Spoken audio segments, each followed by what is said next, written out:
मित्रों, आज सभी का भारतीय जनता पार्टी की प्रेस वार्ता में मनपूर्वक स्वागत है। आज 30 दिसंबर का दिन है।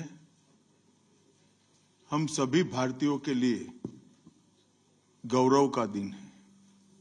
आज ही के दिन 1943 में बंगाल की भूमि के सुपुत्र और देश के महान स्वतंत्रता सेनानी नेताजी सुभाष चंद्र बोस ने पोर्ट ब्लेयर में पहली बार आजाद भारत का झंडा फहराने का काम किया था।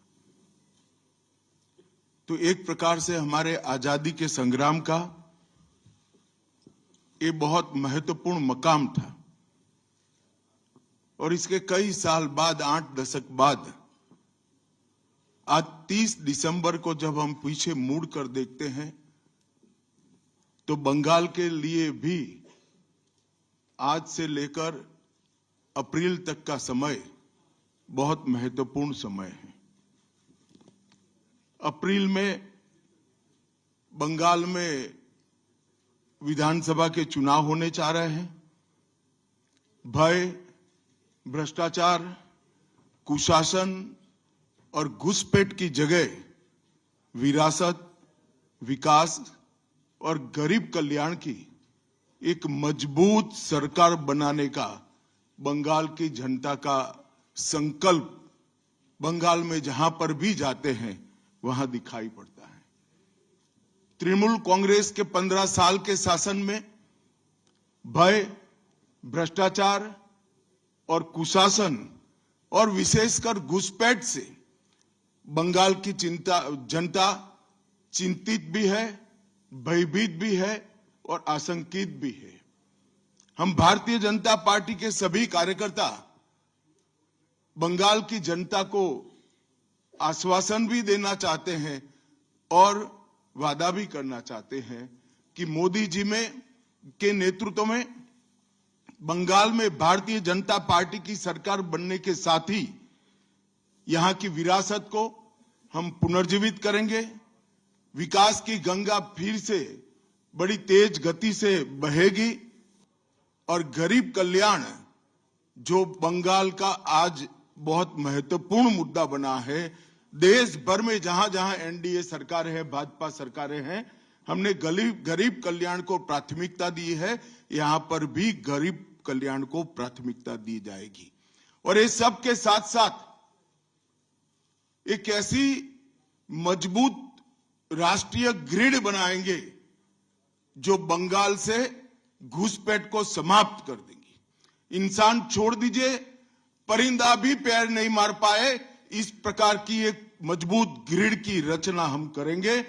और न केवल घुसपैठ रोकेंगे, सारे घुसपैठियों को चुन चुन कर भारत के बाहर निकालने का काम भी भारतीय जनता पार्टी की बंगाल सरकार करेगी। आज ममता बनर्जी के नेतृत्व में भ्रष्टाचार के कारण पूरे बंगाल का विकास एक प्रकार से थम गया है। मोदी जी की सारी लाभकारी योजनाएं जो पूरे देश में गरीबी का उन्मूलन कर रही है, यहां पर टोल सिंडिकेट के भेंट चढ़ चुकी हैं और हर योजना डेड एंड पर पहुंच चुकी है। 14 सालों से भय और भ्रष्टाचार ये बंगाल का पहचान बना हुआ है। बीजेपी सरकार का संकल्प 15 अप्रैल 2026 के बाद जब भाजपा सरकार बनेगी, बंग गौरव, बंग संस्कृति, उसके पुनर्जागरण की हम फिर से शुरुआत करेंगे। और विवेकानंद जी, बंकिम बाबू और गुरुवर टैगोर और श्यामा प्रसाद मुखर्जी के स्वप्न का बंगाल बनाने का हम फिर से एक बार प्रयास करेंगे। और आज मैं फिर से एक बार कहना चाहता हूं, भारतीय जनता पार्टी के लिए ये बंग भूमि बहुत पवित्र और बहुत मायने रखने वाली है, क्योंकि हमारी स्थापना भारतीय जनता पार्टी की स्थापना, भारतीय जनसंघ की स्थापना यही बंग भूमि के बड़े नेता श्यामा प्रसाद मुखर्जी ने की है। भारतीय जनता पार्टी की स्थापना से स्वामी विवेकानंद और बंकिम चंद्र चट्टोपाध्याय, इनका अनुकरण भारतीय जनता पार्टी ने अपने सभी सिद्धांतों के अंदर किया है।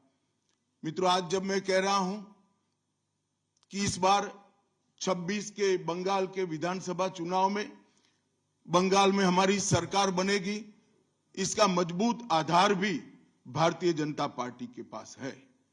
मैं आपको 2014 से 2024 तक के चुनाव के यात्रा के परिणामों को बताना चाहता हूं। 2014 के लोकसभा चुनाव में हमें 17% वोट मिले थे और 2 सीटें मिली। मेरी बात जरा सभी पत्रकार बंधु ध्यान से सुने। 2014 के चुनाव में हमें 17% वोट और 2 सीट मिले थे। 2016 के विधानसभा चुनाव में हमें 10% वोट मिले और विधानसभा की केवल 3 सीटें मिली थी। फिर 14 से 19 के बाद 19 के लोकसभा चुनाव में हमें 41% वोट मिले और 18 सीटें मिली। और 21 के विधानसभा चुनाव में हमें 38 वोट मिले और 77 सीटें मिली। ये बहुत बड़ा अंतर है। जिस पार्टी को केवल 3 सीट मिले थे, वो पार्टी 5 साल के ही अंतराल में 77 सीट प्राप्त करी।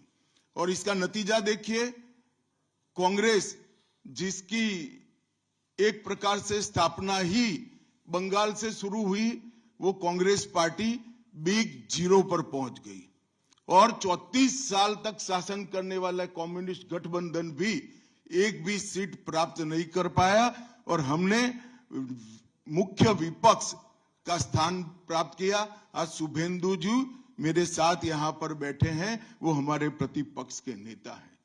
24 के चुनाव में भी हमने 39% वोट प्राप्त किया, 12% सीट प्राप्त की, 12 सीटें प्राप्त की। और 26 में हम निश्चित रूप से प्रचंड बहुमत के साथ भारतीय जनता पार्टी की सरकार बनाने वाले हैं। मित्रों, ये 24 से अब तक का समय भारतीय जनता पार्टी के लिए बहुत शुभांकर सिद्ध हुआ है। 24 में लगातार तीसरी बार नरेंद्र मोदी जी इस देश के प्रधानमंत्री बने। उसके बाद महाराष्ट्र में, हरियाणा में, दिल्ली में और अब बिहार में भारतीय जनता पार्टी की सरकारें बनी हैं। 24 के चुनाव में उड़ीसा और आंध्र प्रदेश में भी पूर्ण बहुमत की भाजपा की और एनडीए की सरकार बनी है। मुझे पूरा भरोसा है कि 2026 में बंगाल में 2/3 बहुमत के साथ भारतीय जनता पार्टी की सरकार बनेगी। ये बंगाल की जनता तय कर बैठी है।